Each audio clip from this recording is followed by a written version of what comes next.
I'm an 8th grade teacher and a deadly trend is taking over my students. At first I thought it was a stupid trend, one of those TikTok things that catches rapid fire and before you know it, everyone is doing it and they don't even know why. It started with a student in my first hour 8th grade science class, Marley, a prolific talker and one of the more popular students in the class. But last Monday, Marley seemed different. She shuffled into the brightly lit classroom, eyes darting from side to side, shoulders slumped. Her cosmic print JanSport backpack sagged off one shoulder. Gingerly, she took her seat, and I noticed she was shivering. "Marley, honey, are you okay?" I asked. The typically outspoken student and I sometimes bumped heads, but I was still her teacher and cared about her. She barely raised her head to look at me.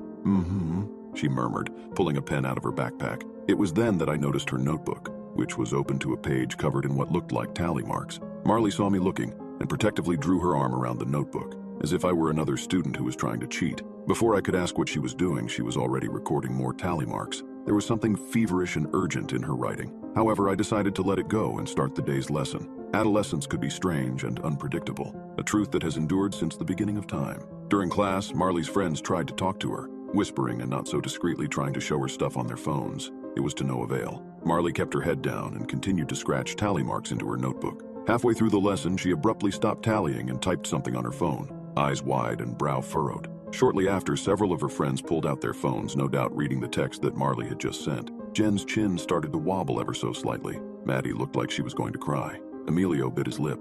Jackson raised a fist to his mouth. Then they all turned to another page in their notebooks and started tallying too. Though I was thrown off guard, I let it go and decided to ask them about it after class. But Olivia, who was the type of kid that tended to ask if there was any homework, much to the dismay of other students, came up to my desk with some questions and the others left before I could say anything to them. Still, while Olivia spoke, I peeked at them out of the corner of my eye and noticed that they were all still writing in their notebooks while walking out the door. Normally, Emilio and Jackson would be punching each other in the shoulders and running their mouths, trying to impress Marley, Maddie, and Jen. To see them with their heads buried in their notebooks, consumed with the tally marks they were recording, well, it was puzzling as hell. Then it dawned on me, as I mentioned above, that this was probably some sort of TikTok crap, tallying the number of times they thought about their crush and then giving it to their crush at the end of the day, or something else that would fit an 8th grader's definition of romantic or daring. I immediately felt better about their strange behavior. As the day went on, more and more of my students, regardless of class period, personality, social status, academic standing, gender, race, and so on,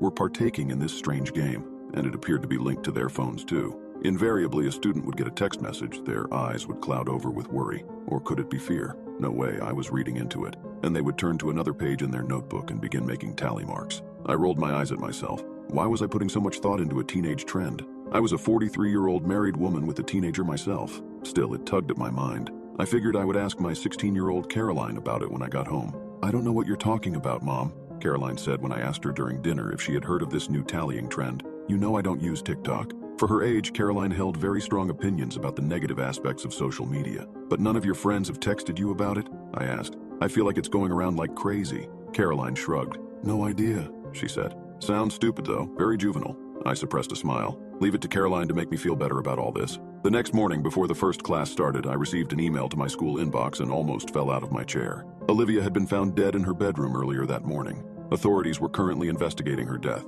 The cause of death was not mentioned in the email.